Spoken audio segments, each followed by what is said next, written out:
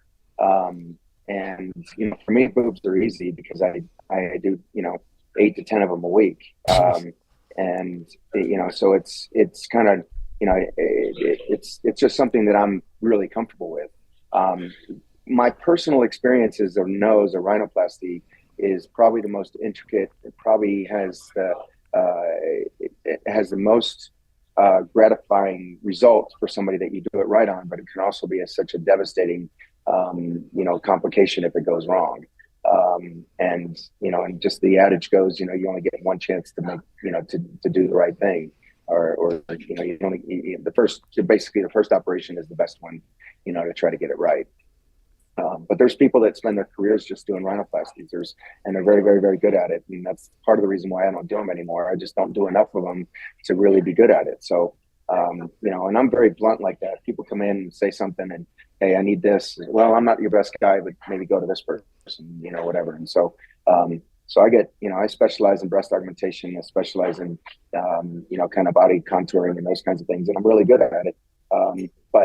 And that's why you'll get a different answer from everybody. But, so somebody who does faces all the time, doesn't do a lot of, breasts or tummies or anything, then, they're going to be a little bit more, they're going to say, well, I don't know, man, breast augmentation to me seems to feel really complicated or something. But, it's just kind of what your expertise is and what you've kind of grounded.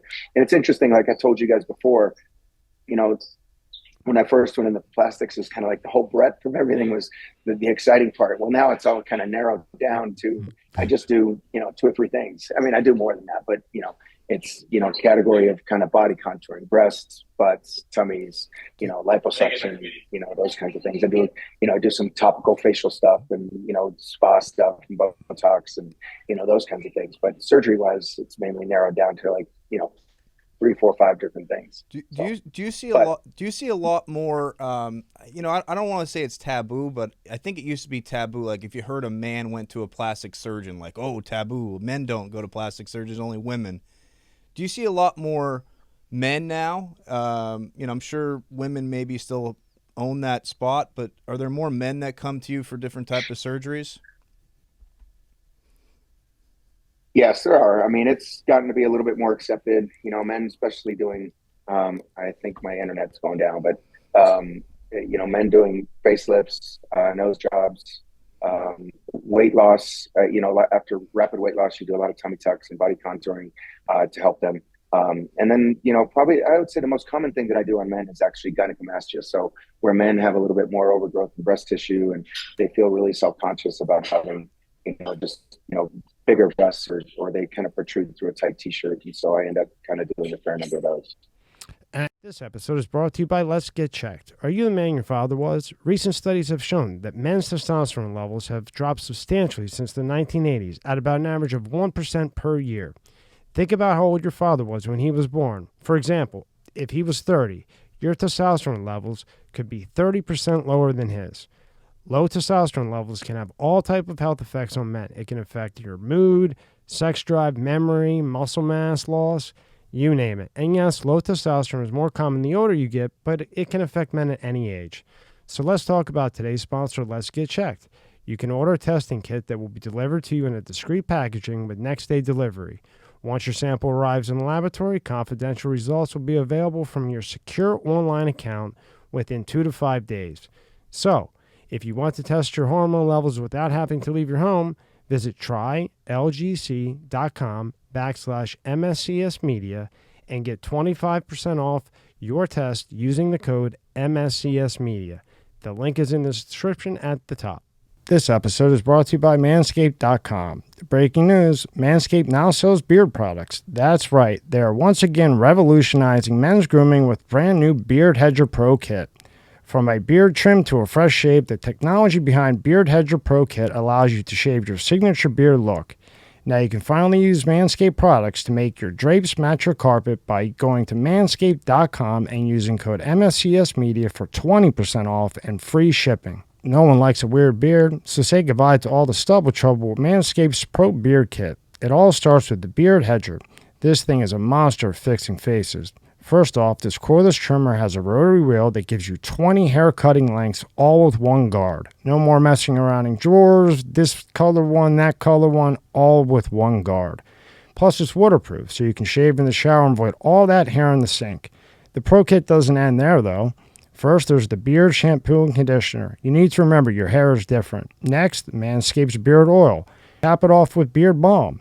The Pro Kit also comes with 3 different gifts: a beard brush, comb, and scissors to ensure your beard is ready to impress.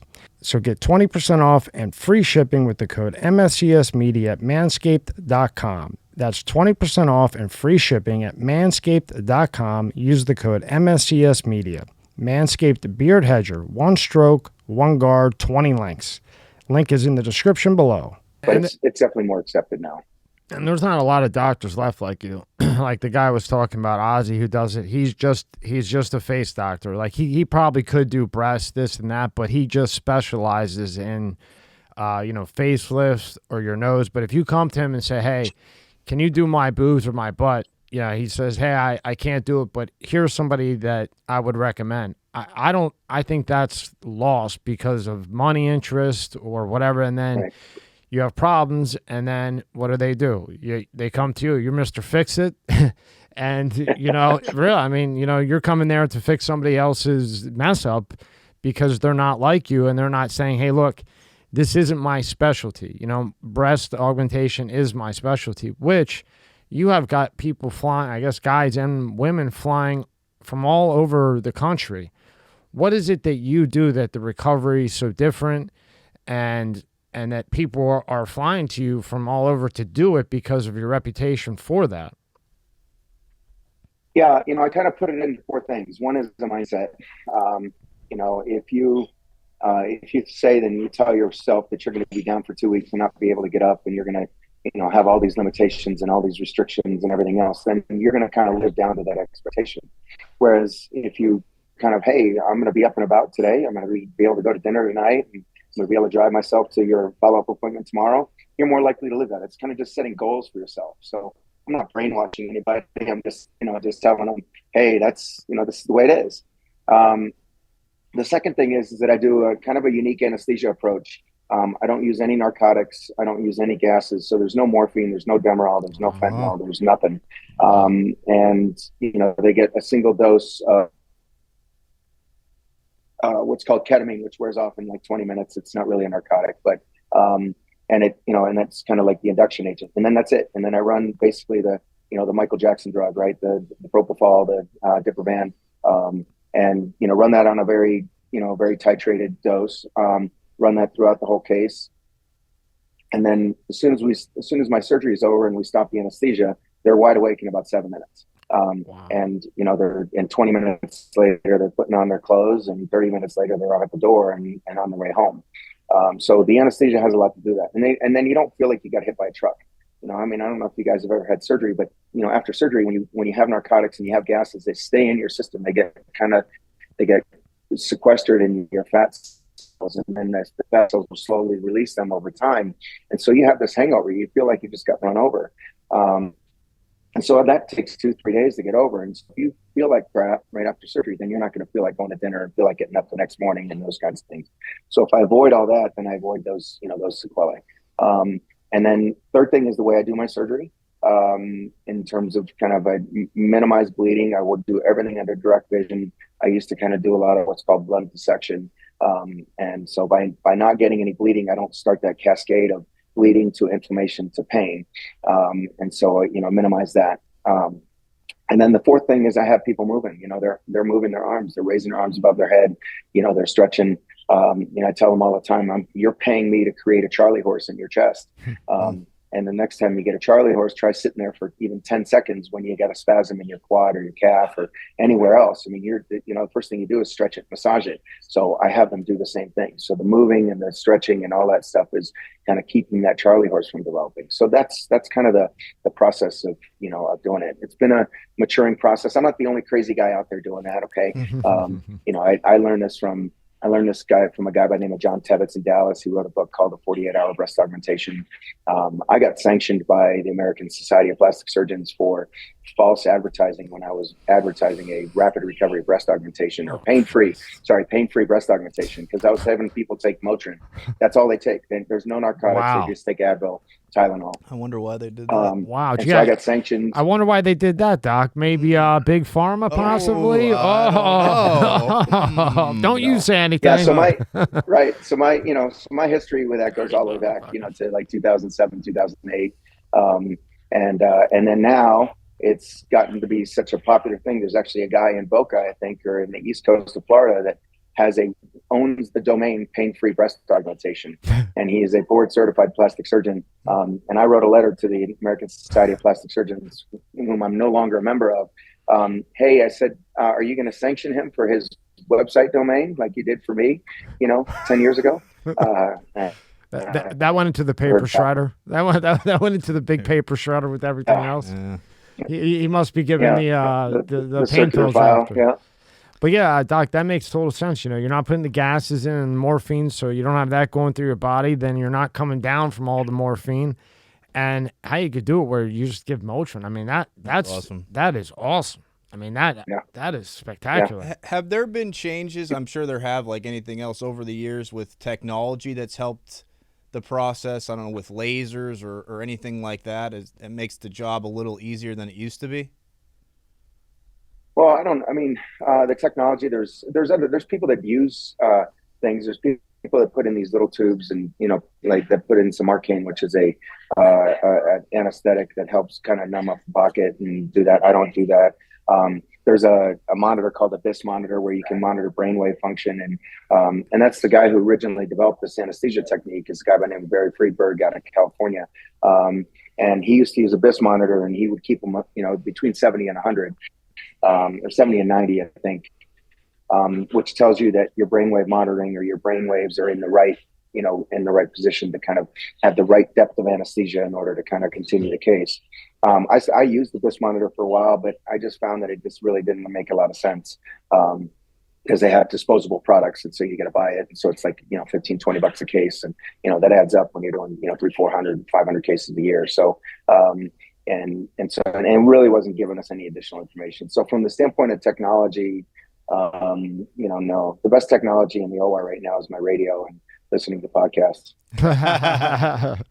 well, nowadays, everybody has a new device, and as a doctor, that they come to. We had talked to somebody, and I don't know if it's like this in plastic surgery, but I would assume that it is. But they would give the marketing rep $20,000, and if he didn't spend the $20,000 on doctors, he would get money knocked off his paycheck. So like if he didn't take Dr. A, B, C, D out to dinner while he's trying to push, Cialis or especially one of these SRIs and everything else, why didn't you spend $20,000 on, Dr. Kurt Moore? Why? Why didn't you take him out to the best dinner in the planet? Does that kind of thing happen in the plastic surgery field? Well, we have reps that come in. Yes, we have people that want to come in and talk to us. But it's not as big of a thing with us, I don't think, as much as it is with other doctors, like family practice docs, internists, cardiologists that are pushing, not pushing necessarily, but that prescribe a lot of medications and that use a lot of products over and over again. My implant rep comes in, pretty often to say hi and ask us if we have any issues or problems or concerns or anything. But, short of that, I get the technology guys, the guys that are selling the new laser technologies or something like that, they'll come in too. But, short of that, I don't get a lot of those visits. But we used to love it when they bring free lunch. So, so no trips on the yacht, no trips to Italy for a while. No now, do you? No, would love to. Even though you're in the business, I've heard people refer to this down here. We live in Palm Beach County, but I've heard it called Plastic Beach County because there's so many people getting plastic surgery down here. Do you think that both men and women, I'll put them both in there, do a little too much plastic surgery, meaning they get that nose job. Well, they didn't like it, so then they get a second nose job and a third and a fourth, and it just becomes like whoa, too much? Yeah. I think a lot of that's with, a lot of that goes with the face. People get way overdone, and you can see it on a lot of the celebrities and everything when you look at them and where they were, 10 years ago, as opposed to where they were 20 years ago and where they are now. Some people have done really, really well, and look fabulous at 65, but, and they've kind of moderated their usage of it, or use of it, I guess. But that's part of it. That also comes into our job as the doc and everything else, in terms of, this is probably not the right thing. The problem along those lines, though, is that they just go to somebody else.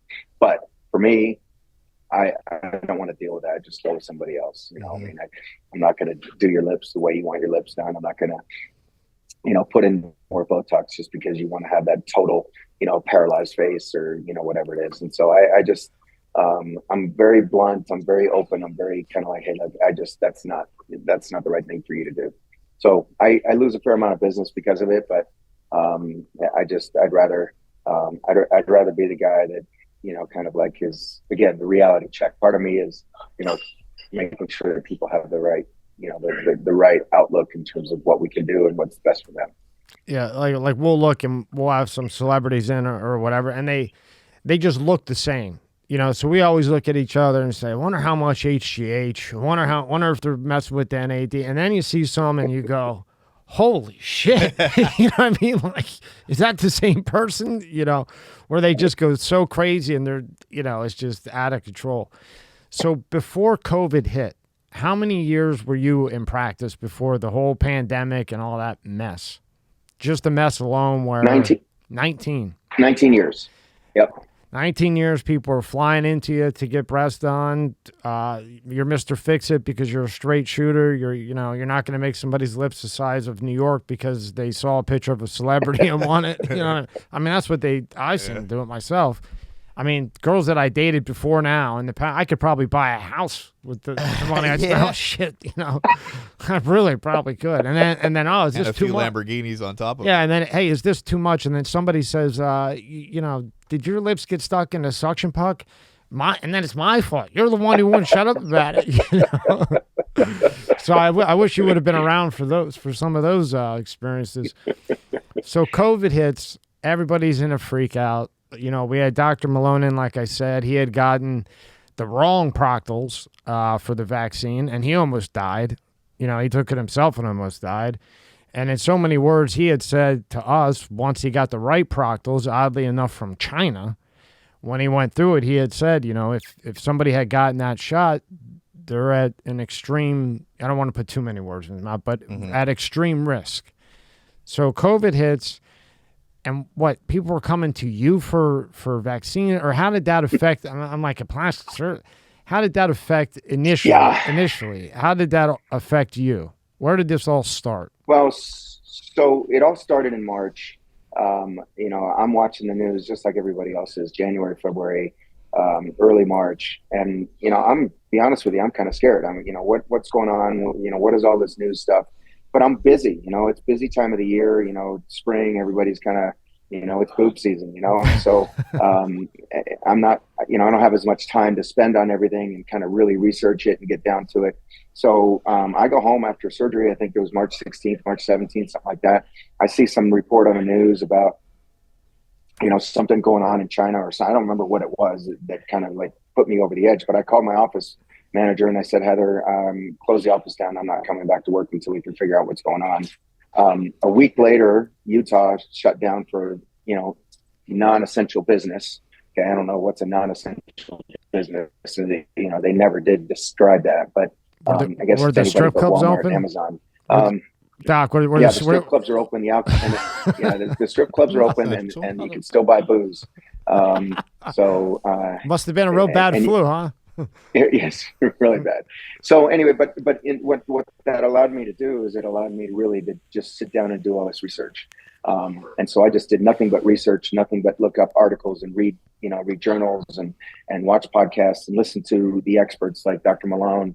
Well, at that time he wasn't really out, but Dr. McCullough was out. Yeah. The frontline critical care COVID Alliance, the FL, the America's Frontline Doctors was starting to put things out. Dr. Zev Zelenko was a huge, huge influence on me when I saw him, because he just looked like a regular guy that was just, he's a family practice guy upstate New York that's just taking care of his patients. And so when I started reading about all of this stuff, I just started calling in hydroxychloroquine and azithromycin and zinc and everybody, for all of my friends, all my family, and anybody who wanted it. And so then that kind of started that process where their friends, hey, where did you get that? Or, how can you do this? And so then people just started calling me, and they'd call the office, they'd call me. And so it just got super busy. I started treating COVID patients because, they were being sent home. There's nobody that's treating them. It's just kind of like, and so that just, like I said, it took me about a week of just doing nothing but research to really kind of realizing, what am I doing close to my office? This thing is just a bunch of crap. And it's treatable. We can treat it. We're shutting everything down. When did we treat people? When do we not treat people? And so that was the big thing for me. Just the big eye-opening thing was just kind of like, and I use this analogy all the time. So if you guys have seen this, I apologize, but in my field, when I used to do a lot of breast augmentation, breast reconstruction surgery, we'd have women that would come in that they'd go in for a mammogram and they'd see something on the mammogram, and they'd go and then see a general surgeon of dental surgery and then biopsy it and then send it to the pathologist. The pathologist come back, it's cancer, it's not cancer. And then, then the general surgeon say, okay, well, it's cancer and we need to do this. And you need to see a plastic surgeon for reconstruction and everything else. And so that analogy is the same analogy, like you go to the hospital and you feel like crap and you get the flu and you can't breathe and, everything else. Well, just go home. And when you need to call an ambulance, then come back and see us. Your lips are blue. You're on death's doorstep. Then at that point you can come back in and we'll put you on a ventilator and remdesivir and we'll kill you. So when those people were calling me, I would, and it was the same analogy, this going back to the breast thing, is like, if you see a spicule on your breast, it's kind of like the radiologist telling you, well, don't worry about it. When it starts eroding through your skin and you can start seeing the cancer growing out, through your nipple or through the skin of your breast, then at that point we'll treat you. So it's the same concept to me, which made no sense. Even if you're just treating people with over-the-counter flu medicine or prescription flu medicine that's out, and everything else. I mean, for 2 years, there were no prescriptions for Flumidine. Flumidine was the medication that was the most common medication that was given out in fall and winter months. And, you go to a pharmacist in 2020 and there was no more Flumidine. I mean, there was just no prescriptions. It was like, it just wasn't prescribed. So that's how plastic surgeon gets involved in treating people, because it was out of necessity. And I was treating people. It wasn't, a lot of them were telemedicine because they didn't want to come in or they couldn't come in, or especially from, end of March, beginning of April, when we were quote unquote shut down. And then that just perpetuated. People that were really sick. One of my nurses' husband was really sick, and I ended up having to treat him with IV, steroids and things that things that I'd never done. I mean, my IV steroid use was a single dose for people that were already on steroids. You give them a single dose right before surgery so that the stress of the surgery doesn't collapse their, cardiovascular system. And so, you do that. That was the limit of mine. But, reading through all these protocols and reading through the stuff. And so I'm just following through with what I read and what I'm, learning about. I mean, it was all new stuff to me. But I was treating people, and I've treated 800 to 1,000 people, and not one of them went to a hospital. Not one of them died. And it's just, and so that's kind of where it all started. It just kind of like snowballed to the point where, that was the majority of what I was doing. And by the way, I treated everybody for free, didn't charge them, took no money. People asking me, hey, how can we help? But, occasionally some people would buy us lunch and they would show up with it or whatever. But it was just all out of necessity. It was friends and friends of friends and family and, cousins and, cousin Sue, Uncle Joe and all that, it was just, that's what we did. And then what I thought was funny was all of a sudden ivermectin was out of stock everywhere. Ivermectin. There's Right. 20 gazillion ivermectin, but all of a sudden you couldn't get ivermectin. And then I always say it wrong, the monoclonal antibody, the big one that you mix with it that really takes, Right, monoclonal antibodies. Yeah, all, they took those off the market. all of a sudden 100 million of them are missing, Out of those 800,000, probably more, you're just going off the top of your head. How many lives do you think you saved and saved from, other problems later in life by just treating with something like ivermectin and the I can never say that, chloroquine, thank you, Rob, that has been around for 70 years, 50 years. These are medications, you know better than me, that have been around forever, and we know what they do. Yeah, so the infection fatality rate was like, I think if you look at the numbers of what it comes out to, the actual John Ioannidis, I think, just came out with the recent article, fatality rate like 3%. So it's 3 per 10,000. And that's in people that are already, at risk. So I don't know. I mean, of the people that I treated, I probably saved 1 or 2 lives. I know my nurse's husband, I know I saved his life because he was at the hospital about to be admitted. And I told him, no, he's 38, 40 years old, something like that. And I'm like, no, Chris, go home, leave your IV in, I'll meet you at your house. And I treated him. 3 days later, he's cleaning his kitchen for his wife because, she was at work. Another friend of mine, neurologist, he was in the hospital. I got his office manager finally to, get him discharged from the hospital and brought him home. And he's still working now. He probably wouldn't have made it. So I know of those two. And there were a number of other kind of more elderly people that, again, the elderly are at risk more so, the Great Barrington Declaration from, those 3 docs, the doc from Harvard and Stanford and Oxford, those fringe doctors that, don't know what they're talking about, dual degreed MD, PhD guys that, are at the top of their game, have published hundreds, thousands of articles and, they're fringe doctors, and they're being told that by Dr. Anthony Fauci, who has done nothing but research, has never treated anybody in his whole life. And, Francis Collins and everybody else, the only virologist that they had, the CDC, that kept them out of the loop. Dr. Redfield. It's crazy.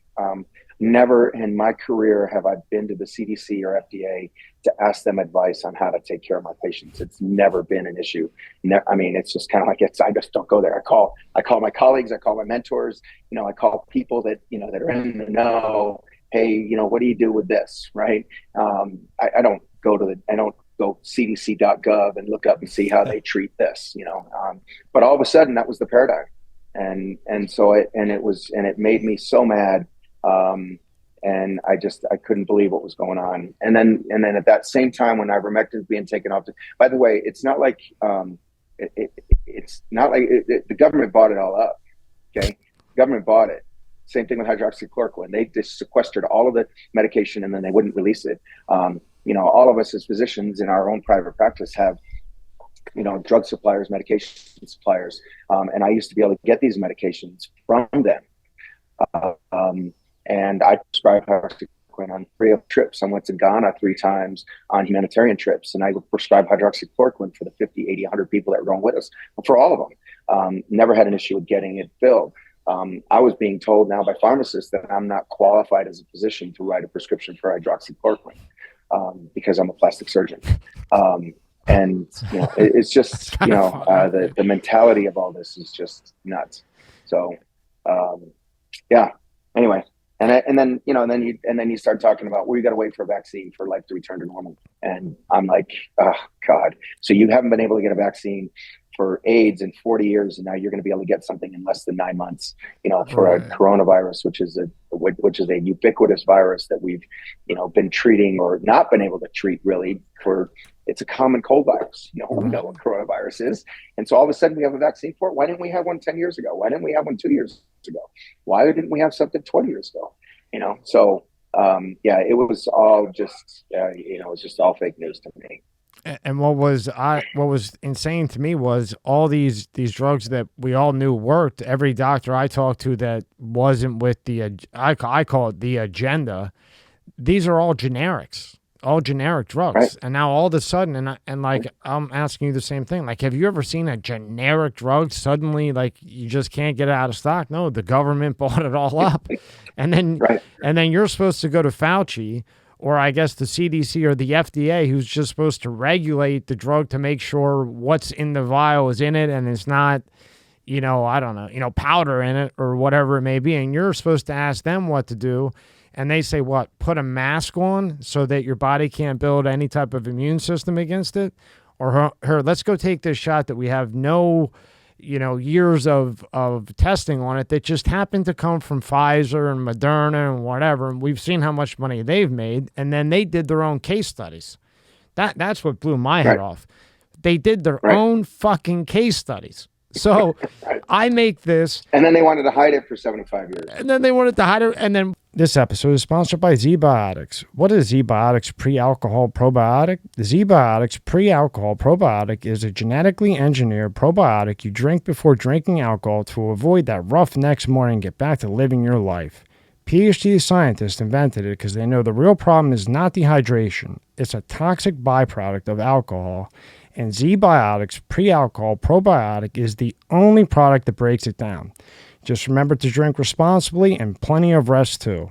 Every time I have ZBiotics before drinking, I'm amazed at how good I feel the next day. ZBiotics is a must-have for me because it means I'm still going to make my daily workout even if I have a few drinks the night before. That's important to me. You can get ZBiotics for 15% off your first order using my code MSCSmedia at checkout. I recommend getting the 6-pack. That's what I got. It's a great deal. You have a couple extra to share with friends.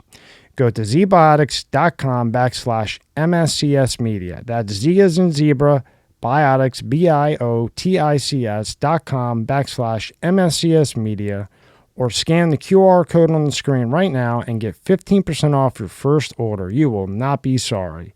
Link is in the description below. But what happens every time? They get caught. Now, if look at you, look what's going on with you. If I do it or you do it, we're indicted. We're in a whole shit show. These guys go in, okay, Pfizer, you did it with the opiates.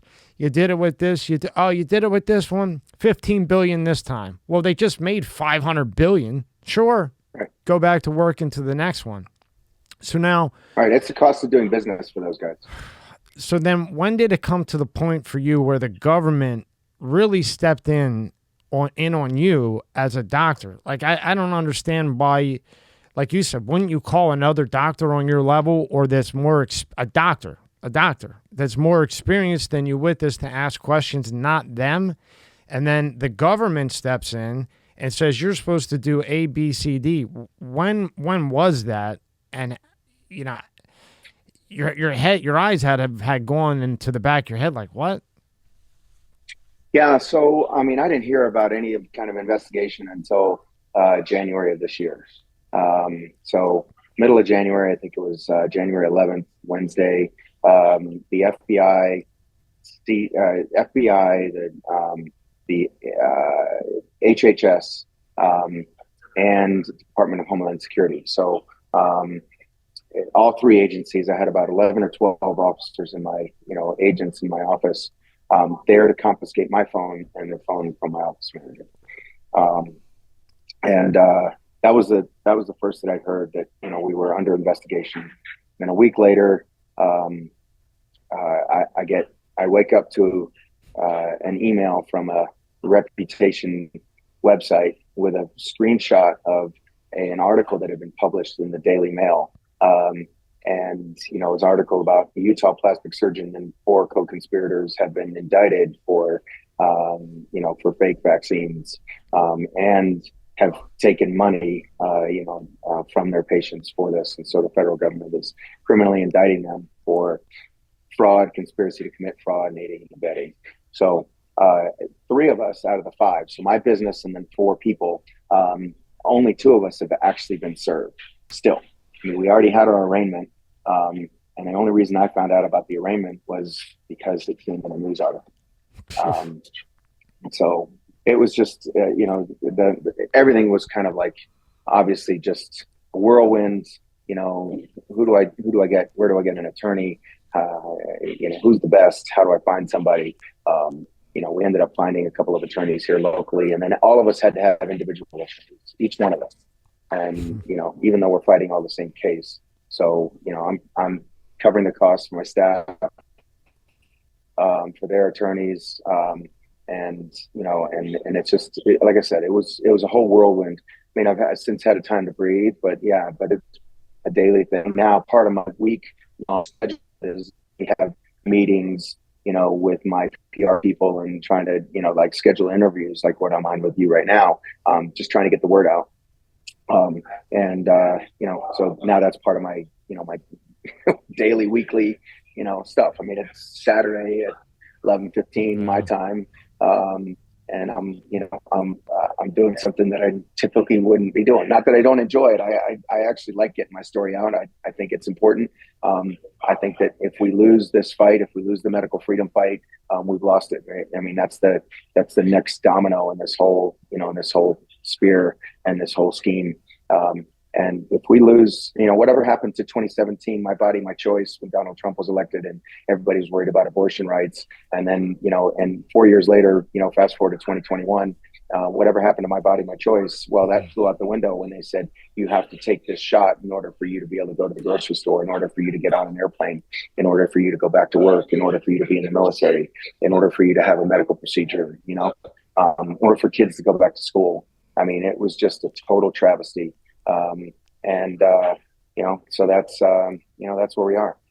My body, my choice, only when it applies to, to what your desires are. And they always make the news articles and the especially when it comes to this, because they're on their, this is me saying it, they're on their payroll. We've had Jovan Polster, a lot of guys that know, and they make it look like just so terrible. So you're given the ivermectin, just regular medicine, and then they come in, and when they say mandate, so people don't understand the extent of it. Could you elaborate as a doctor? Like, I know mandate, I know here in Florida it wasn't too bad, but I know like the nurses, they had to get the vaccine to go to work. So now you're in that bind, and even at the time when Malone was out there, McCullough, many others were out there too, saying, look, this is very, very dangerous. You're going to most likely have heart issues. They may mark it down as a heart attack or mark it down as A, B, C, D, E, but it's not. But now you have these nurses, women, whoever else. But here it was primarily like the VA, hospitals, right? Yeah. Military, I think, to some extent. Well, that's nationally. Now, there in Utah, where what you were dealing with, elaborate on the mandate, what that meant, and then when people come to you and say, hey, I'm mandated to do this, what really happened? Not what this shit said. What really happened? Well, so the mandates came down for all healthcare employees, and it's actually still out there. The Supreme Court upheld that as as kind of a public good to do that. And that was at the same time that they cut down the OSHA one. So there were multiple mandates. There was a mandate for healthcare workers and healthcare employees. There was a mandate for OSHA by OSHA for all federal employees. And then that went all the way down to, mandates for people that wanted to travel, getting into countries. There were, some countries that wouldn't allow you to get in. As a matter of fact, if you travel from outside of the United States and are not a U.S. citizen, you cannot get into this country without a vaccine. So Novak Djokovic, the number one tennis player in the world who has not been vaccinated, very publicly not vaccinated, he can't come in. So we don't require it for anybody in the United States right now. But because he's not a U.S. citizen, our government will not let him come in and play tennis. To this day, still. Wow. To this day. The best player in the world by far. Wow. Correct. All because of a policy. So the OSHA mandate was retracted, but everybody from that started making their own mandates. So there were just local companies here. American Express, Oracle has a place down here. There's a lot of technology firms, that have it, and they were requiring it. The problem is that even though in the state of Utah we would pass laws, there was a law that was passed in 2021 that did not allow these companies to do that without giving people an out, without giving them. So they would, if you were going to require a vaccine for somebody to have work, you are also required to give them the option to have an exemption. And they had to have either personal, religious, or medical exemption. Personal, religious, or medical. So you had to give them any of the three, and you had to uphold their exemption request. The problem is that the companies weren't telling people that. So, and unless you knew the law and unless you were pushing back yourself, those people would still think that they needed to have a vaccine. So until the Supreme Court kind of reversed that OSHA restriction and with federal workers and federal employees, and even federal contractors. So even if you were an IT person and sitting on your computer all damn day, you couldn't work for the federal government unless you had a vaccine. Yeah, and that's that there's multiple case reports of that. And then the schools started requiring it. There's still colleges that require vaccines to get into college. So all of those were happening. I had a couple of patients that couldn't get on. They were taken off of the transplant list, and if they needed a kidney transplant, and they couldn't have a kidney transplant unless they had a vaccine. Wow. And military personnel, people whose job depended on them traveling. I mean, even somebody who worked in Salt Lake City that was traveling back and forth to Seattle, they couldn't keep that job. So that was where we kind of, we stepped in and we, provided vaccines for those people that, were going on that. And I think a lot of these businesses, in the very beginning of this, I'm not speaking for every business, but, the scare tactic was out there. And some of these people who own these companies are like, oh, shit, I guess I have to mandate my workers to get, the shot because it's going to spread and kill everybody. So they did a good job with the fear, I feel. And, in my opinion, I think there's some good people, of course, and the bad people like there always is, but some good people who made a mistake, and they realize it now. Why won't they come out and just say, you know what, we fucked up. It was we didn't, this is all new to us. It hit us all at once. And just come out and admit it and move on? Is it because of lawsuits? Why do you feel that they won't come out and just say, you know what, we fucked up? Don't want to die, maybe? Oh gosh, that's the $64,000 question. I again, just from our conversation earlier, where I tell people I'm pretty blunt about what it is. Like you said, if you screw up, why not just admit it? Just say, hey.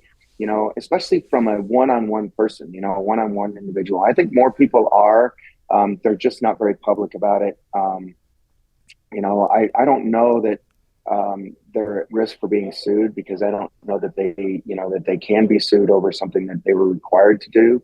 But even just from a moral and ethical standpoint, I wouldn't be able to sleep at night if I knew that I had done something to somebody and I damaged them or hurt them or killed them when I could have avoided it. And that's kind of where I stand on this whole thing, right? That's right from the get-go. My oath is first, do no harm. That's my requirement as a physician, is the first, do no harm. And so that's a higher calling, a higher objective than, abiding by some legal, whether it's lawful or unlawful, but some, quote unquote legal requirement. It's still interesting to me that there actually have never been any laws passed that require you to do vaccines. They've all been executive orders. They've all been rules. They've all been regulations. There's never been a law that was passed in Congress that was, passed that says you have to do this. And then, so pass the House, pass the Senate, and the president signed it. Or, in a state government where, it's gone through, the whole legislative process and the executive process, and it's withstood judicial scrutiny. So it's interesting to me that all of this was done under emergency use all done under, kind of like a FEMA emergency situation. It's all been kind of run and managed and taken care of by our Department of Defense, and all the infrastructure built on that. And, and still there are a lot of people out there that still don't see it. Yeah. I mean, it's just like, the ostrich with the head in the sand kind of scenario walking through life. I mean, the cognitive dissonance on this is amazing to me. Well, and the money too. You get $3,000. Not you. I'm saying other doctors, PCPs. They would get $3,000 every time they did it. I mean, it was just astronomical numbers to give people vaccines and then put the fear on. My guy's working IT at home and he's got to get a vaccine. He's at home, but in my opinion, either the fear or they went to them and, put the fear of God in them and money. And those are the two things that did it. Now, they go after you, your colleagues, and that's very, most doctors would be like, look, I'm dealing with myself, whatever your problems are, and you're trying to help them all, and we're going to have, the two sites up to help you out. And you read through your background, and just like John Leake, who is very close with Dr. McCall, who's the top cardiologist in the world, they look deep, and at first they were like, oh, this is messed up. And then they did the article on Substack, and we're going to have it in here, where we looked again, and this looks a little bit wrong. Now, they're saying that what, you threw away $28,000 worth of vaccines. I mean, I'm sure, don't answer this, but I'm sure you got a lot of real doctors in the background going, yeah. But that's what they're saying. So did you trash $28,000 worth of vaccines, which just put them in the trash can? Some of the shit's silly that they put in this. Yeah, I mean, they claim that I defrauded the government of $27,000, $26,000, or $24,000. I can't remember what the number is, but and then I took $50 per vaccine for 1,937 patients. See, the interesting thing is that if you build insurance for the administration of the vaccine, you got anywhere from $40 to like $120, and some people could probably build an office visit in there too for another, $150, $200. So, so you could get money from, we didn't take any money. I told you before, I didn't take any money for any of the treatments that I did. I didn't take any money for any of the vaccines. It was just, we were providing a service to our patients, and I was giving them informed consent. So none of my patients got any kind of treatment that they didn't agree to. It was full informed consent. My Twitter account has, I was told this by a friend, and he said, Kirk, you got to realize that you are actually being indicted for not murdering people and not maiming people. That's really what it comes down to. And he's like, you need to be more vocal about it. You need to be more out there about it. You need to tell people that this is what's going on.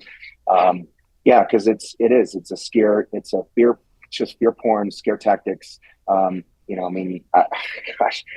had my son was playing lacrosse during this whole COVID thing, and they would still allow them to play lacrosse, but they had to, the team, when they get into a huddle, would have to stand 6 feet apart. And if they took the helmet off, they had to put a mask on. And so, but you could stand closer than 6 feet, if your helmet was on with a, just that regular wire kind of face mask thing, right? That's, it's just crazy. It's kind of like, putting a mask on to kind of keep out a virus, and it's been shown over and over and over again. There's never been a study that has shown that it works. But it's the analogy is this, and it's not my own. I read it somewhere. The analogy is putting a chain link fence up around your house to keep the mosquitoes out. That's just, that's the effectiveness of masks in terms of keeping the virus out. So they had the parents down here for like soccer and stuff like that. Yeah. They couldn't be on the field. The parents could, like you sit on the sideline to watch your kid play, because they were afraid they were going to spread the virus. But as long as they were behind the fence to watch it, they could be right next to each other. It didn't matter, but they couldn't physically be on the side of the field. Does that make sense? Yeah. That makes sense. Yeah. It's just, I mean, so, the public is coming around. They tried to scare everybody with the monkeypox thing. And got all of those, mnemonics and money pox, and whatever else you want to call it. But yeah, and you guys mentioned money. Joe Rogan did this on one of his podcasts. 70% of the marketing budgets for the major news corporations comes from big pharma. Yep. 70%. Okay. 70%. So that's the main reason why they're not out there. They're not going to bite the hand that feeds them. I mean, that's a problem in our society when you allow somebody to get to that point. I think every single one of our legislators in the federal government has three assigned people for, lobbyists that are assigned to each one of those legislators. So that's, 435 legislators. That's 1,300 people that are being paid by pharma to in turn pay them. The amount of money that's being spent on this, like you said earlier, it's just kind of like, they get a $2 billion fine, $5 billion fine, $15 billion fine. I mean, they made $35 billion in 1 year alone. They gave out a $400 million payment to the CDC that was then spread out over their employees. So, Dr. Rand Paul in Congress asked that question of Stefan Bancel, the president of Moderna the other day, said, do you not see how this could be a conflict of interest where you are paying the company $400 million that then is assuring that they continue to sell your product and mandate your product for kids? And the guys said, well, that's not my job to make that decision. Not your job. I mean, it's kind of like, what about your opinion? We're not asking whether it's your job or not. Do you not see that it's possible conflict of interest? Money. So, it's just, and the guy wouldn't answer it. And he got roasted.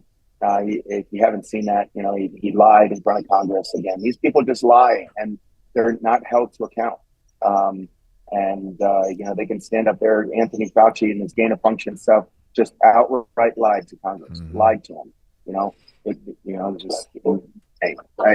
it's really frustrating. There is a two-tier justice system, and these people that are on the quote unquote right side of, the current power structure, nothing happens to them. And the people that are on the wrong side of the power structure, end up being the ones that get taken down. Well, they control everything. And again, we've had multiple guys that are way smarter than me in here, and they go to them and they go to, it's not just one of them, it's all of them. They go to Fox, NBC. Oh, you're going to report this? No, you're not. You're going to sway in this direction. You're going to sway in this direction. You're going to say two things about it and then move on to the next thing. Otherwise, we're not going to fund you. And that big, nice studio you have with the blue or the green, say goodbye to that. And all your shareholders, right. And that's what they're doing.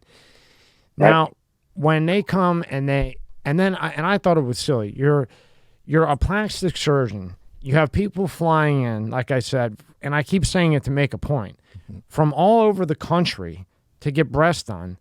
And you're worried about 28 grand. I was thinking the same thing. Like you're worried about 28 grand or whatever it is. You're really that hard up for 28 grand that you're going to do all this, possibly get indicted, when people are flying to you to get fixed and to get their breast done, and you're worried about $28,000. I mean, I'm sorry, but I agree. I mean, that just sounds ridiculous.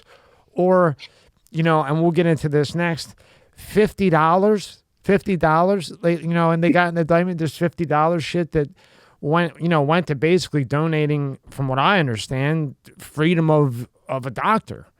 What are you going to do? Pocket $50? Really, doc? Do you need it that bad? Are you going to pocket 50 and pocket 28? I mean, come on. It's not like you're the one putting the fix-a-flat. There was a nurse in New York, I believe, that got busted with like $900 some odd thousand in cash in her apartment. And they raided her, and she was selling vaccines, $250 a pop, and $150 for kids. And they raided her, that was, and I knew about that. this was not a money play for me.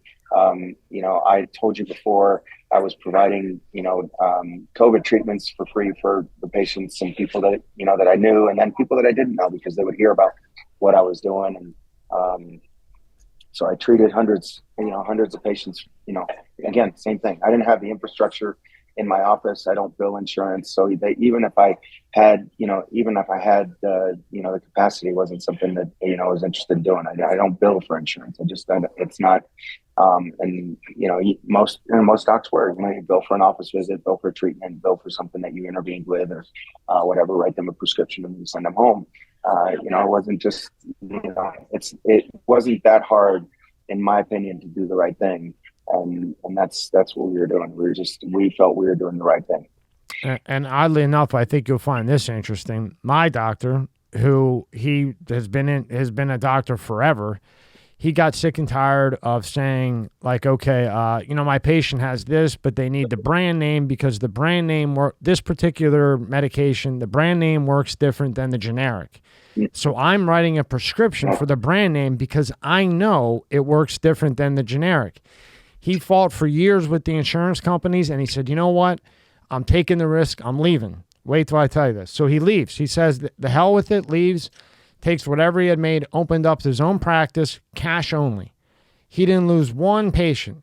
Guess what happened, 4 or 5 years later? Indicted him. Oh, for some bullshit. Oh, my God. Yeah, they found some bullshit, this, that, the other. So now when you go into your indictment, if you can't talk about it, it's fine. And, the beautiful news articles that, they love to exaggerate on everybody and chop up into pieces. When they say they went to, children went into you, and at the request of the parents, you shot him with saline, which I never heard of saline hurting anybody anyway, but you hit him with saline to give him the vaccine, to give the card. Is there any truth to that? Well, that's what the indictment claims. So the indictment claims that I, gave saline injections to kids at the parents' request. I can't really expand on that. Sorry, yeah. No, sure. And then the other thing, I don't want you to, with the vaccine cards that people needed to work. What was it? You charged them $50 for that, but then you put it into a charity for, basically, am I correct? Freedom for doctors. Yeah, no, I didn't even charge them. It was a charity that we asked them to donate to a charity even before they came into the office. And so it had nothing to do with me. It was not a requirement. We saw hundreds of people that didn't donate. We didn't limit the people coming in. We would ask them if they came in. One of the ways that we knew that they had come through the system and were coming in for a vaccine was that they would show us that they had donated. That was just kind of a mechanism for us to, show that they had been through our process. But it was not a requirement. I mean, we didn't, again, it was a health freedom organization that I'm not affiliated with. It's just, I went to a few of their meetings, and I agreed with what they were doing. I was involved in some of their political outreach, and I went down to the Salt Lake Capitol and actually spoke at some of the committee hearings, trying to get them to pass certain legislation that was going to help, the medical freedom movement. But that was the extent of my involvement with this health freedom organization. I was involved in other organizations too, and other meetings and everything. It just so happened that, I asked if they would be interested in taking donations for the people that were interested. It wasn't even something that I suggested. It was some patients of mine came to me and said, "Hey, how can we help? We feel like you're providing a service, and can we donate, or can we do something?" And so somebody made a suggestion. What if we donate to to some sort of a charity organization, kind of quote unquote on my behalf. And I said, "Oh, that's a great idea." And so if you're so inclined, and you're offering to do that, then then we'll offer it to people that to do that. So that was it. So like in another way, like a tip, and you said, "No, I don't need it. Just donate it to here." And that was a great job of clearing that up, because if you read it other than your sites, it looks like they walked in, they gave you the way they made it sound, as you know, and they do this to everybody, they make it look like you walked in, here, doc, here's $50. Oh, here's a card. And then you took it and donated it to charity, but you didn't even have anything to do with it. It was a charity that your No. name isn't on. You didn't want the money. Right. You were just being a doctor, or a plastic surgeon, for Christ's sake, and said to put it there. And then somehow that gets tossed into the indictment as well. Well, yeah, almost every line in the indictment talks about, for the benefit of myself and or my practice, we did this. For the benefit of myself or my practice, we did this. There was absolutely zero benefit to us in any capacity. It cost us money. Like I said, it cost me thousands of dollars to treat people, early on when I was supplying all the medications and, all the IV dosing and all the treatments and IV fluids and everything else that I was doing, in my clinic, and, not giving it to them to take home. I was providing that service to them in my clinic. They would come in twice a day. I was paying my nurses to come in at 6 a.m. and then at 6 p.m. Separately, because I'm not generally there at 6 a.m. or 6 p.m. Well, some days at 6 a.m. Yes, but so they were coming in because the dosing needed to be 12 hours apart. And so they would come in, and people were on a 5 to 7 day course, and they would, the nurses would one would come in the morning, one would come in at night, but that was all done on my dime. And like I said, I had one patient that demanded that she pay for treatment of the, of COVID itself. So she, I think it was $1,200 or something, and they covered the cost of the nurse coming in and the medications and everything else that were supplied. So it was, just again, I couldn't believe people weren't getting treated, and that was a service that we were providing to people rather than having them go to the hospital. Because I knew it worked, I'd seen it work, and I'd read all the articles. And when you see publications, and you see that out of, I think there's over 160 of them now, but hydroxychloroquine at the time there were 50 or 60, maybe 80 articles that had either been published or had already been written prior to all this, and they showed at that time all the benefits that they could provide for them. And when you see those articles that were published, and when every single one of them showed either a benefit or at least no detriment to them. In other words, nobody was hurt by it. Maybe not everybody got better from it, but nobody was hurt, and or a lot of them got better. What are you doing? There's nothing wrong with that. And so when you have the chances of a medication, being able to harm somebody, when you've got 60 or 80 articles that show that it either helps them or doesn't make any difference for them at all, you're not, there's no reason to not prescribe it.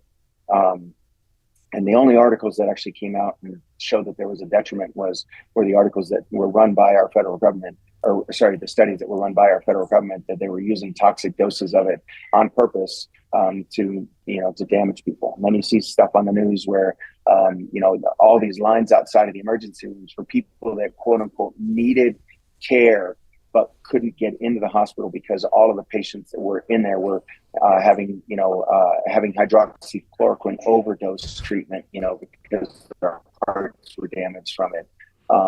The extent that these news organizations were going to kind of get this narrative was just absolutely astounding to me. And when you see it and you have your eyes open, it's amazing.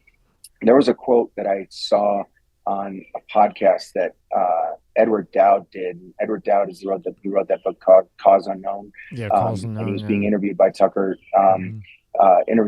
Carlson on Fox Nation. And in one of his ethics professors, it's a quote that I heard before. I'd heard somebody say a very similar way of saying it. I'm paraphrasing because I don't remember the exact quote, but basically saying that, the cognitive dissonance that's out there is amazing.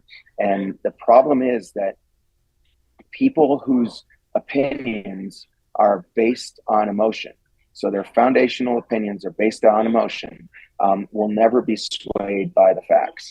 So you can talk to people until you're blue in the face and show them studies, study after study, fact after fact after fact. If their opinion and what they believe is based on emotion, you will not be able to change their opinion. And, so I don't know how you do, and I that's don't the know. struggle. But, and the only way to change those emotions probably, and Mickey Willis said this, he's that guy who produced the movies Plandemic. Mickey Willis said this. He said that it's going to take people to see the vaccine for themselves. So somebody close to them, family, friend, mentor, sibling, something, that they are going to have to see it personally and believe that happened, and get the emotion from that in order for them to change their mind. You realize how many people that is going to have to damage and injure in our society to have that happen to them? Yeah. I mean, we have 8 billion people in this world, and you're talking about percent of those are going to have to be damaged or injured or dead, for the rest of the people to come around to that, realization. So it's scary. That is just outrageous. And it's all been done by this fear porn and this fear tactics, and everybody telling you the same message. I mean, it's just, it's crazy. And it's really amazing to me that we have a lot of, Dan Bongino talks about this. He talks about the stupid, smart people. Yeah. There's just a lot of stupid, smart people out there. A lot of the guys with MDs, PhDs, degrees, engineers, and everything else, who spout off what it is that they have and what they're talking about. But he calls them the stupid, smart people, and he's right. It's crazy. And this episode is brought to you by Fiji. More than just water. This is not just rock. It's ancient volcanic rock that filters tropical rain, giving it double the electrolytes and its signature soft, smooth taste. It's not just water. It's Fiji water. And the countries and everything, the country's just so brainwashed, with the social media that's controlled, whether, they're making a big deal about TikTok because of China. And to me, that's just a deflect. They all do the same thing, whether it's Instagram, Facebook, whatever. But hey, let's focus on China and let's focus on TikTok and not the rest of the apps that are here in America, because we still want to shove down our narrative down your throat. And now the attention span of people, I'm old school, you are, Rob is too, we grew up in a different type of way. Like if my grandfather would have saw me on that phone for 20 minutes a day, I would have got it clocked. Now they go in and all they see is the bullshit, and then that distracts them from what's going on. The news is controlled. So like you said, until just within the vaccine, people are just falling over, and people that you can't cover up. The big ones, the celebrities, the athletes, you can cover that up and say, oh, heart attack. And you can cover up enough regular people, citizens at first. But when it becomes astronomical, then you can no longer cover it up, because somebody is going to start investigating it more and more. And then it comes up, because like you said, how else do you do it? And one of the things you had written was, if your case isn't taken seriously and you don't get funding, because I know, and I don't think people understand what it costs to go up against the federal government. And you're not just going up against the federal government in, say, a white collar indictment. You're going up and this is me saying this, you're going up against the federal government, against them in an agenda situation where they don't want anything getting in the way of that agenda. So you need like a Johnny Cochran, go dig him up and bring him out with you, and all the rest. How important that is. And even more so, if things go the other way, what does this mean for all physicians? That doctors can't be doctors anymore? That, forget about socialism. This is, we might as well be in North Korea.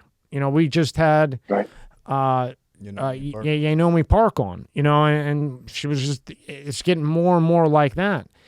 So explain, not just for you yourself, Dr. Moore, just in general overall, like how important this is, because if they can do this just medically, then they can do it to this, then they can do it to that, because they got away with it.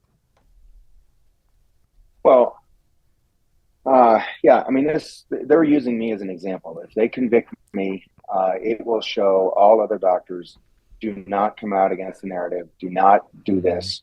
Otherwise, this is going to happen to you. They're going to throw me in jail for close to 3 years. They're going to fine me $1 million. They're going to take away my medical license. They're going to take away my livelihood. And like I said, potentially take, all my assets, take everything that I own, everything that I have, all in support of an agenda. They're distracting. All this other stuff is distraction. I mean, the TikTok thing. Remember when, Donald Trump came out and said TikTok is bad, and everybody was like, "Oh no, it's just fine." And now they're going after TikTok because it fits their narrative. Mm-hmm. And it is. It's all distraction. The whole Ukraine war is a distraction, in my opinion. Oh yeah, they're just laundering money like crazy. Why are we there? They've been doing that for 100 gazillion years, Doc. They've been doing that for, we're sending 10 trillion. Now you're sending 10 trillion there and you're laundering it back. That's why you got an $80 million house on a $400,000 a year salary. You know what I mean?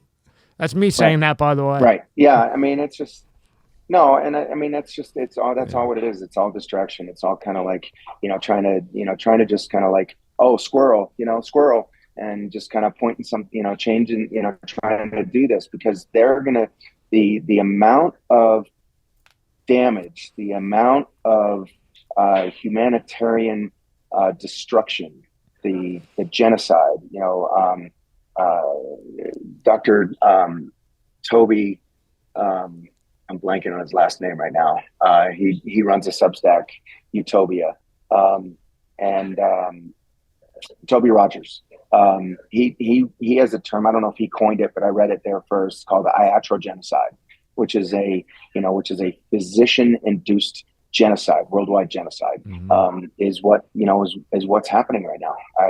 There is absolutely zero reason why everybody on this planet needs to have a needle in their arm. Why does everybody in the world need to have a needle in their arm? I mean, nobody can answer that question. I mean, kids don't need it.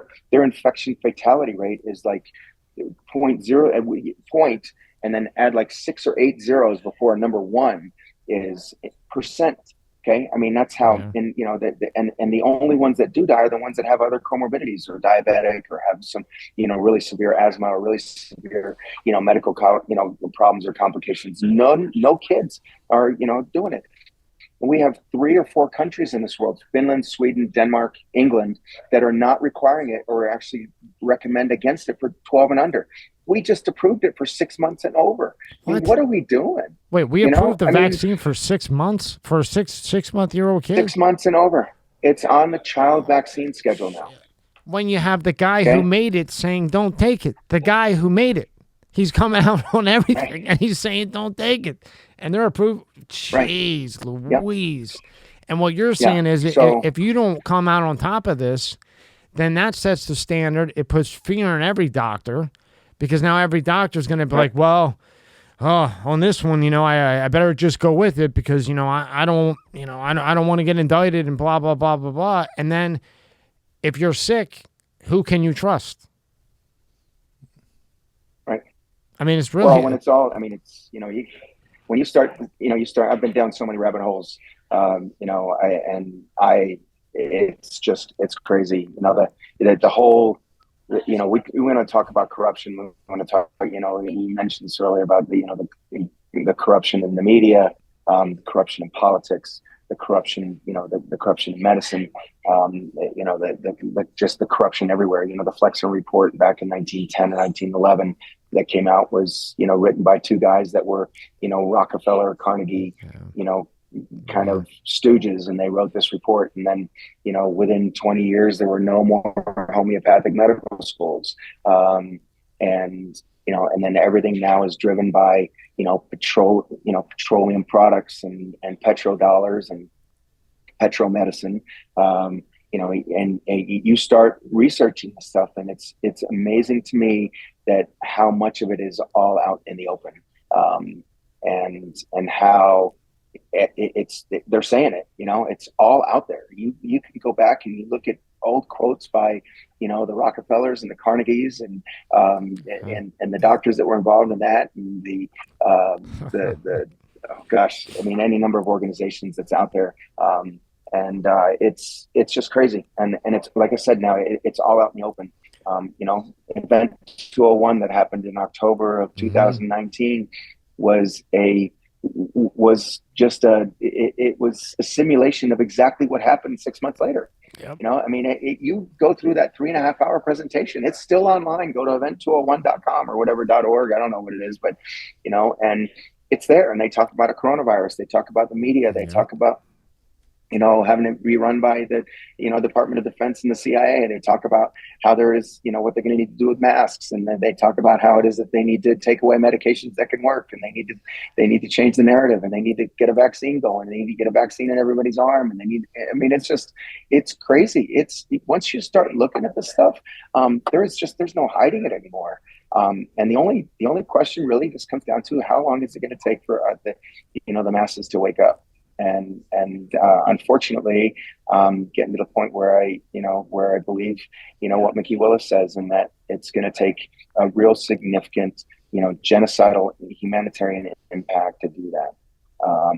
And in the meantime, they're trying to put, you know, Neuralink is trying to put, you know, chips in our brains, and, you know, in Europe, they're already starting to do chips in your fingers and everything else to track everywhere and everything that you're doing. You know, we have some really, really great patriots that are fighting back. You know, a guy by the name of Pascal Najati in Switzerland is fighting back, and, you know, filing court cases, you know, in Switzerland, filing court cases in the New York Supreme Court. You know, there's, you know, Robert Barnes and the, you know, Brooke Jackson lawsuit that's in Texas right now. You know, if that goes to discovery, you know, that will really kind of get some wheels to start falling off, I think. But the question is whether, you know, how corrupt is the judge, and is he going to let that go through? You know, the level of corruption is crazy in every realm of our society right now. I think despite the problems that we hear about the younger generation, I think the younger generation in one instance, you know, the homeopathic remedies, I think, are starting to make a slight comeback. I think you're starting to see young people realize, man, look at my mom. And I'll use my mom, for instance. She's had 2 kidney transplants for polycystic kidneys, and she's on medicines A through Z. Well, this medicine interacts with this medicine, and this medicine's killing this part, and this is doing this. But she sits there, and I have to take this. I have to. The doctor told me I have to take this. And from my perspective, I'm like, all that shit's basically killing you. That's all it's doing. And they're getting money, kickbacks, and all this stuff from the drug companies pushing it. I think the younger generation has, again, I don't know the statistics, the numbers, but have accepted, man, this shit is bad. Like, go back to the day when you found a plant, you mixed this, you did that. So I think there's hope. I hope. Talk about your dad versus like your mom versus your dad. This is interesting. So I have older parents. My dad's 83. My mom's 76. My dad will tell you straight to your face, I don't believe in doctors. You guys are a joke. You're a scam. You're this. He'll say it right to you. And my mom has polycystic kidneys, and she's had medical problems for the past 20 years. My dad eats, you know, bacon grease, bacon fat. If you know what scrapple is, that's a PA thing, all pig parts ground up. Eats like shit. And he's got perfect health. He's been to a doctor, I think, twice in his life. Once he tripped and fell and busted his mouth open, and I can't even tell the other time. The only drugs he takes is if cough syrup, if he's sick, or, you know, Tylenol. That's it. He's had no problems. He's 83 years old. He has his beer, his whiskey, great. But, you know, he always says all the stuff they put into your body is what keeps you dependent on the other drugs that they want to sell you, and he refuses to do it. So I think, again, I know it's a long conversation here, but I think the youth could be, you know, despite all the shit we talk about, laziness and all that type of stuff, I think their thinking process hopefully will change this, and hopefully 20 years down the road, I don't know how long it's going to take, that Pfizer and those places are going to be out of business, in my opinion. Well, I hope that's the case. The problem with that is the education system is so corrupted too that it brainwashes the kids all the way through. I mean, my son is, you know, a freshman in high school, and, you know, I already see it with them. My daughter is a sophomore in college, and you know, I see it with them too. It's just it's going to take a concerted effort on parents and everybody to kind of try to instill some values and morals in our kids to, understand that and try to get our kids and stuff to start thinking for themselves.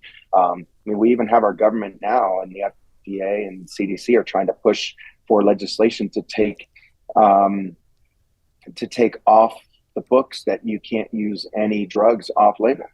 They're trying to make off label use of even pharmaceutical medications, That's a good idea. make it illegal. And that's, it just, almost all psychiatric drugs that are out there, all the SSRIs, all the antidepressants, all of them in some capacity by psychiatrists and family practice and internal medicine doctors are used off label. And, it would severely cripple the whole medical, the medical practice right now if we started from that. So from what I learned is that the reason why I'm sorry, go ahead. No, go ahead. Well, I just wanted to say, like, they're using them off label because they realize all the benefits that this one drug will do versus giving you 17 other ones. So, like for an example, Provigil, modafinil, they know that helps with ADHD, social anxiety, a bunch of other things. So you could take Provigil, modafinil, the chemical, get it prescribed. It's for narcolepsy, but it gets rid of the Adderall, the addiction for Adderall, the Ritalin, the Xanax, the whatever. But they don't want you to prescribe that off label because it's been around 60 years. Nobody's ever died from it. And if you do that, then we can't give you three other drugs. That's why it's so important that you win this. Well, they also came out with a new one. What's the new one? They also came out with New Vigil. Oh, yeah, New Vigil. Yeah. Yeah. Right? I mean, it does the same thing. So, so they have modafinil and then they have armodafinil. I hate armodafinil. Now, I hate that one. And, I've used Provigil and New Vigil when going overseas, for jet lag. Sure. And it's great. You go over there, you take one of them, it keeps you up for 8 to 12 hours. And you fall asleep when you're supposed to fall asleep. You sleep for 6 or 8 hours, you wake up and it's a new day. Right. Yeah. So going, back and forth and using it for that, it would be a total travesty if that happened. And we again, the limitation, the government intrusion and, the government control over all of this is, go back to, what you were saying about your dad. When was the last time that any disease was cured? What? Never. It's just never, right? It's just medicated over and over, and then eventually, put a Band-Aid until you die. Putting Band-Aids on everything. Right. And so there've never been anything that has actually been cured. And they're scared they're scared out of their minds to have people like your dad, because those are the people, and that's few and far between. But those are the people that they're really worried about and that they're trying to that they're trying to censor and try to shut down. And I would say look at the stories of you'll see it on the news every so often, right? Man's celebrating his 105th birthday today, or 111, or right. They'll show National Geographic will go to like some other country and show some lady who's like 99 but she looks like she's 60. Yeah. Like, how did that guy live to 111? I bet if you go through his medical history, he wasn't taking vaccine shots and all this other type of stuff. I bet if you go to that woman in the middle of the Philippines with the basket on her head, she's not shooting up things. So I think if you're smart enough and you look at it and go, how did he live to 111? Well, let me try that. Yeah. Right. And we want everybody to go to standformore.com. You can read about you. I mean, really, man. And how has this, you got children, how has this affected your family, your colleagues, people you worked with? I would imagine that people ran away from you that you thought were your friends. Mm-hmm. How has your life flipped upside down since this? And out of all people, like, I just don't get it. A plastic surgeon, like, I just don't get it. Like, out of all people, like, they come, like, what the hell? Yeah, well, it's certainly been it's certainly been added, an element of stress to everything. My daughter's in college, a little bit more removed, and but certainly worried. My son lives with me, and it's been a struggle. First year in high school, kids make comments, in high school, teenage kids are mean, and I just went through an episode yesterday with some kid talking about me and bashing me and everything, and so he feels like he needs to kind of protect dad, and so it's been a struggle. Business is okay. I'm still working. Like I said, it's still adding an element of distress to the office because we have to kind of have this thing hanging over our heads all the time. But we're getting through it. And we're trying hard. We're still trying to kind of just go about our day-to-day lives and do as best we can. Full disclosure, guys, the financial stress has been tremendous. It's my $200,000-$300,000 in, and it's only been 2 months. It will break me continuing to go this way. And I have to get permission from the court if I want to sell my house. I have to get permission from the court if I want to sell my business. It's kind of like they're trying to look out for themselves. And like you said, we're fighting the federal government. So my money is fighting my own money. And but they don't care. They don't care where they spend it on. Just like you said, they're spending $10 trillion and sending it over to Ukraine. Why don't they spend it on the homeless people that are in San Francisco and San Diego? We have homeless people that, I passed a few of them just here in Salt Lake City. It snowed last night here, and there's homeless people underneath our, why aren't we doing something for them, and figuring out ways to keep them from being homeless? Why are they homeless? What are they doing on the streets? Why are they on the streets? How can we help them? Instead, no, we're trying to start World War III so that we can distract from all the damage that the COVID vaccines is causing on our society right now. And that's all it is. It's distraction here, distraction there. Like I said earlier, look squirrel, and trying to like change the narrative so that nobody will kind of really see, the underlying problem. I mean, Ukraine was, we wouldn't even be in Ukraine if we hadn't have overthrown the government in 2014. And now here we are, and now we're using that as, kind of like a fight against Putin. We had 18 or 30, depending on who you look at, biolabs in Ukraine. They don't want biolabs on their borders, and we probably put their biolabs right up next to the, Russian border on purpose in case one of them blows up or something leaks out. It's going to go that way. I don't know. I mean, it's just the amount of secrecy that we have. I mean, we have to get back to our Constitution. We have to get back to we the people. They work for us, not the other way around.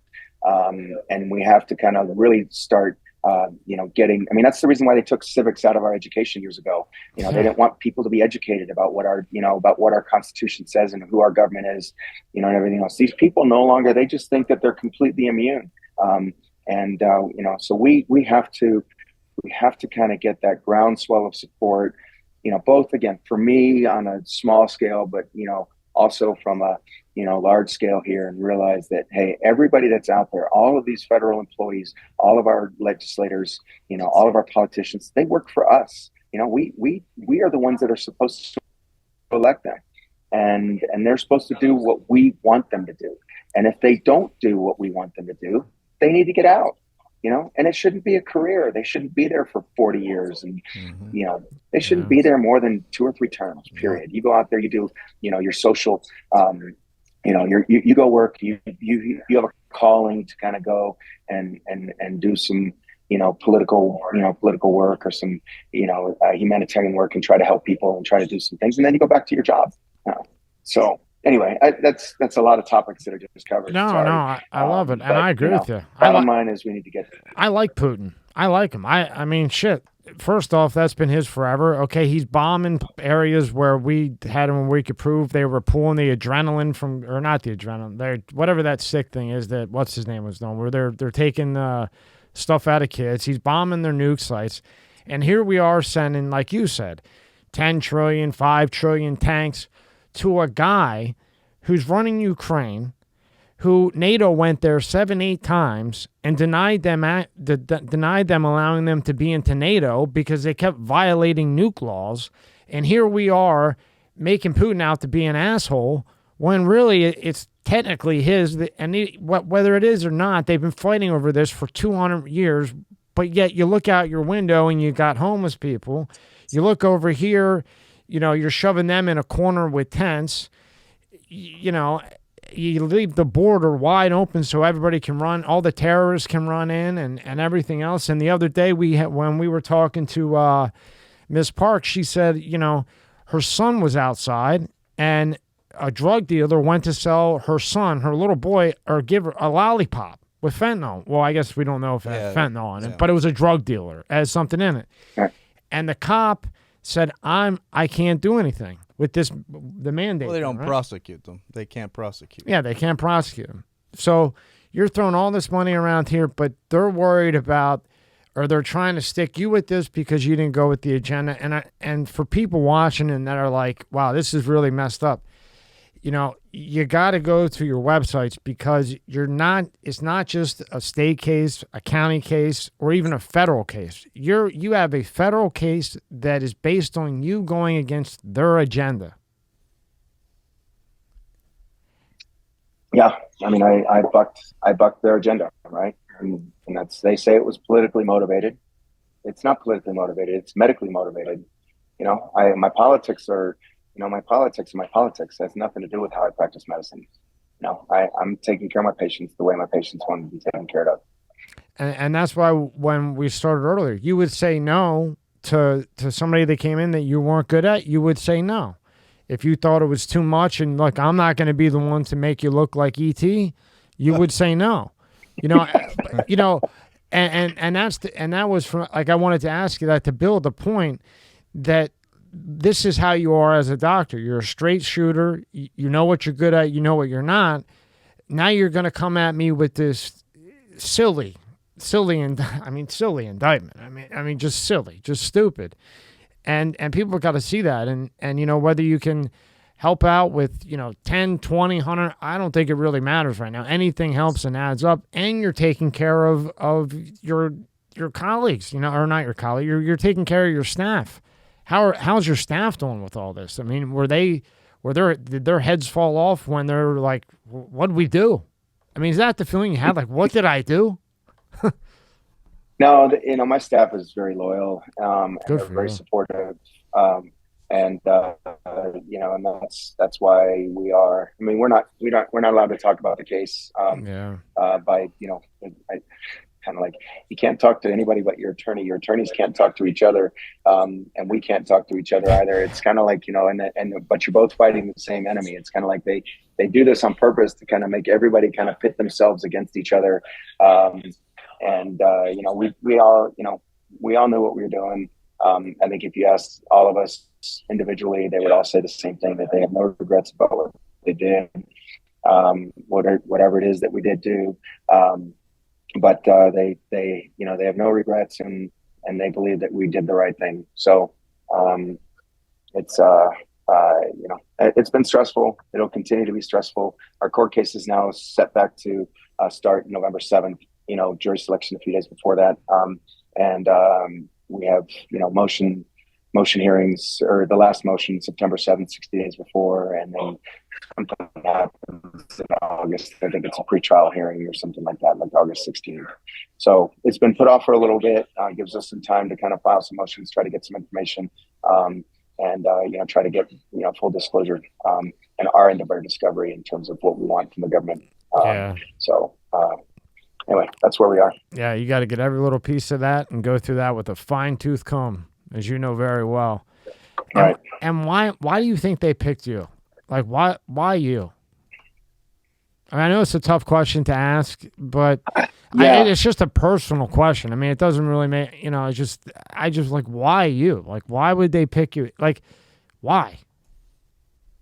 Like, because you're the best breast guy in the world? Is somebody pissed off that they couldn't afford to go to get their breast done? I mean, what the fuck? I don't know, man. You never know. You never know, man. You never know. Did I piss off the wrong person? I don't know. I mean, I've heard some people claim that the Utah court system is so corrupt that it's an easy place for them to get an easier place for them to get a conviction. I don't have any opinion on that. I think that they found out about it. Maybe it was a lower fruit, kind of for them to pick. So I know there's other docs out there doing it. I don't know who they are personally. I've just heard, rumors of other docs doing it. Why did they come after me? I don't know. But like I said, it's, maybe the jurisdiction, maybe, maybe it's just lower hanging fruit. Maybe, like you said, maybe I pissed somebody off, pissed off the wrong person somewhere along the lines. Yeah. I don't know. But I don't go through life like that. I don't go through life thinking, why me? I'm here. I'll face it head on. I'm not, unless they walk away, if they come up to me and say, hey, pay a $25,000 fine and walk away, and we'll take care of it, and we'll dismiss everything. Sure, that'd be stupid for me to not take it, as long as I'm not admitting to having done any guilt, not admitting to having harmed anybody. But short of that, I'm going to go down kicking and screaming, and make sure that my message is out there. And if it comes to, having to admit to something or having to do something, or, having to tell people what it is that I did, why I did it. My philosophy is my philosophy, and, without admitting guilt or without admitting anything that I did do, it's just I want the government out of our medical system. I don't want the government, your medical care is supposed to be between a doctor and a patient, just like your legal is between your legal arrangement is between you and your lawyer, and the government has no right getting in between that. They have no right to mandate anything. They have no right to tell you that you need to have a treatment that can participate in society. And they have no right to tell a doctor that he needs to provide this particular treatment for this patient. And if the patient doesn't want it, the patient should be, do it. As a matter of fact, in the EUA itself, it says that there is no coercion allowed. Okay. You have to give informed consent. And so how you can mandate something that you're required to give informed consent, is just, again, amazing to me that we've gotten this far.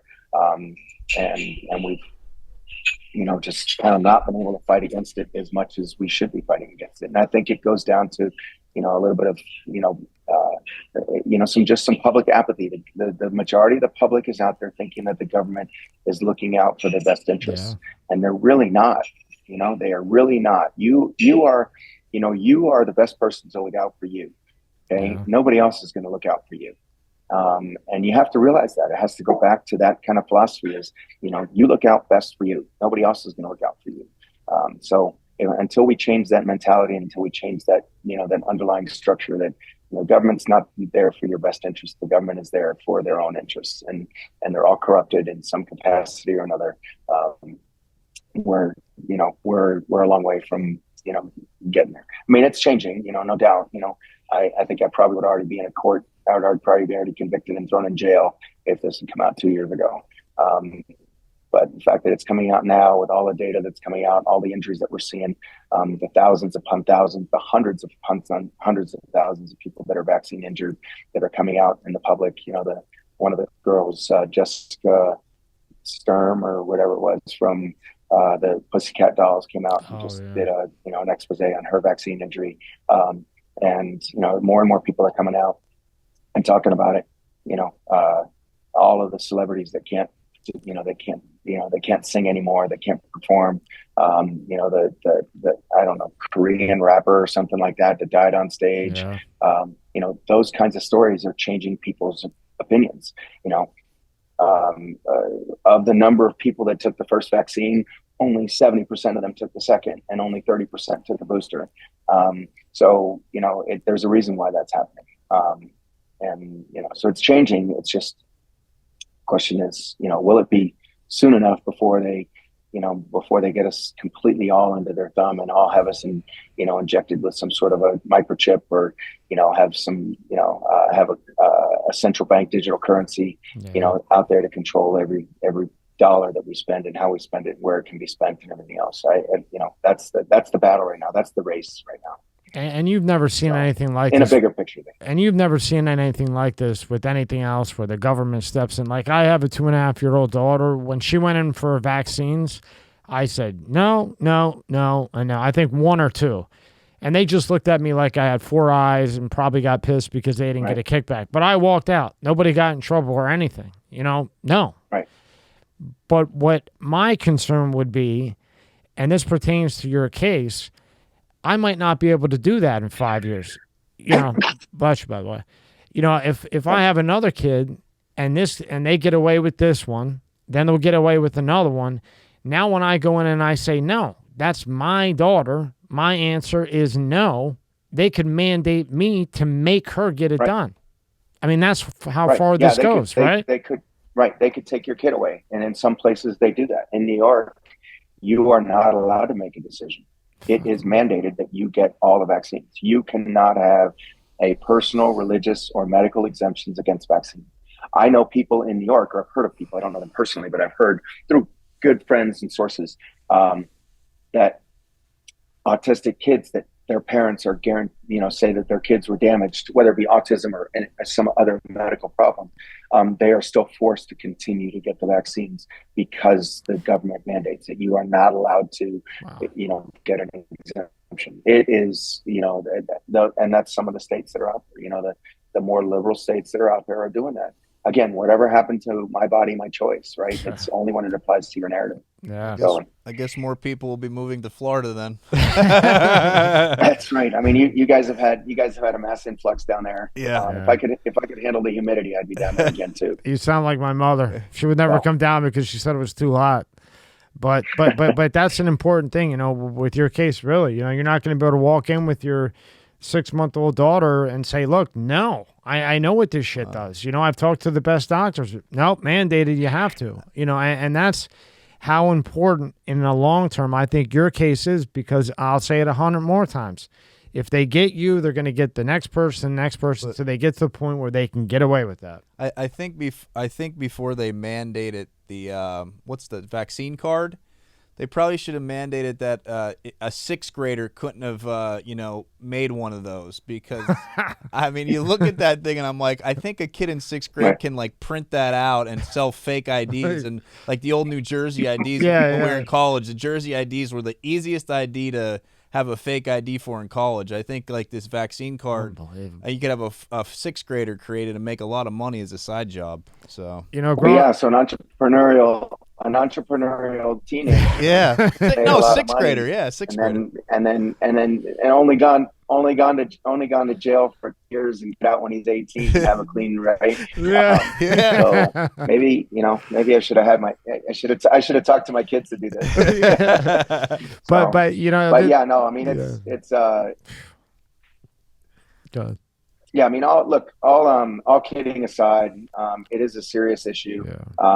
You got to laugh about it. You got to have fun with it. Don't get me wrong. It's part of life, and you have to, you have to roll with it. But it's a fundamental medical freedom right. If they have if they get to this point where they can demand and mandate that we have a medical procedure, an injection, take a pill, take a tablet, get this spray, go through, this medical intervention, whatever it is, if they have the ability to do that, we've lost any other level of freedom that we could ever possibly think of having. So, this is kind of the end, the beginning of the end, I guess, is, kind of a good axiom to kind of go by, is that if they're allowed to do that, then, we've lost every element of freedom that we could possibly think of. So it's crucial.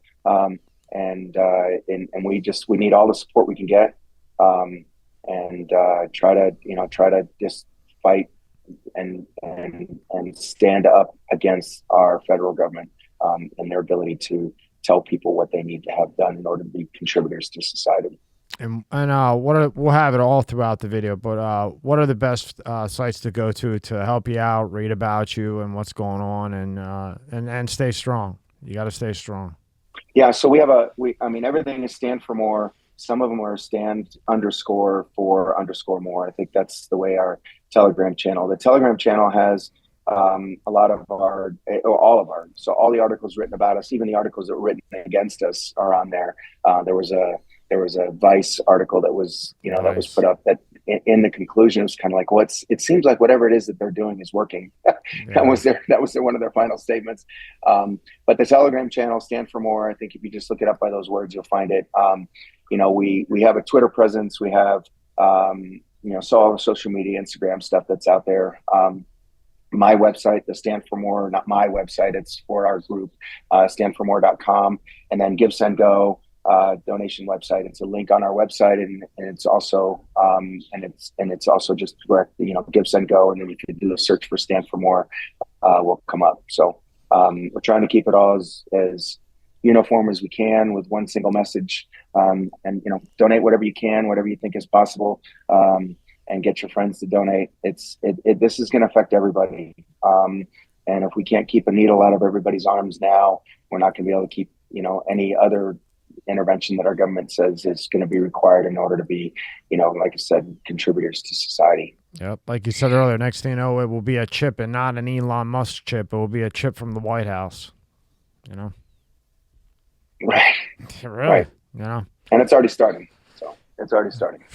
Well, anytime you want to fly in and come on in person, let me know anything I can do to help you out. Thank you for your time. This was fun, but it's not a fun situation. Yeah, I appreciate it. Would have liked to ask you about other fun stuff with plastic surgery, but there's a little bit more of an important thing to start off with. So maybe you could fly in and we'll do half and half, have a little bit of fun, and then get serious and really try to, knuckle it down before November, which they're going to push that till next year sometime, forever. Yeah. But well, I'll be in Florida. I think I'm going to be in Florida the weekend of May 12th or something. I think May 12th is a Friday. So there's a freedom event on that weekend that Joe Altman and Clay Clark, I think, are going to be at. So I believe I've been invited to that. So I'll probably be down there at that time. Oh, yeah, so we had Joel in. Maybe we can get together. Yeah, we had Joel in with Cohen, with Stephen Cohen. The same? No, I don't think it's the same person. I think it's the same person. But, yeah, you got to swing by. Might be. Okay. All right. Thank you so much, Doc. And wish you the best, and we'll have this throughout the video. I appreciate your time.